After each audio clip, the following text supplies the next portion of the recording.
Halos 60% ng mga Pilipino kontento sa pamumuno ni Pangulong Ferdinand R. Marcos Jr. Base yan sa SWS survey. Narito po ang report. Napanatili ng Administrasyong Marcos ang good satisfaction rating nito sa kabila ng mga hamon na kinaharap ng bansa nitong nakaraang taon. Batay sa survey na isinagawa ng Social Weather Station nito lamang Disyembre 2024, 59% ng mga Pilipino ang nasiyahan sa pamamahala ni Pangulong Ferdinand R. Marcos Jr.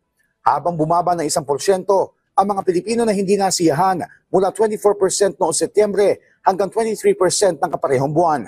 Dahil dito, ang net satisfaction rating ng Administrasyong Marcos ay positive 36 na itinuturing ng SWS bilang good, katulad ng nakuha nitong rating noong Setyembre na nakaraang taon.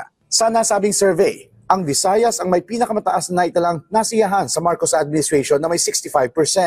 Kabilang sa mga programa ng gobyerno na ikinatuwa ng mga Pilipino ay ang pagtulong sa mga biktima ng kalamidad, pagpapaganda sa edukasyon, prioridad sa mga mahihirap, dagdag na trabaho, at ang pagpapaunlad sa agham at teknolohiya.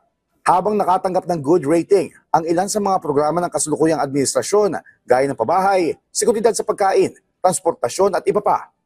Gayunpaman, nakapagtala naman ito ng mababang marka sa pakikibaka sa inflation na may net satisfaction rating na negative 12.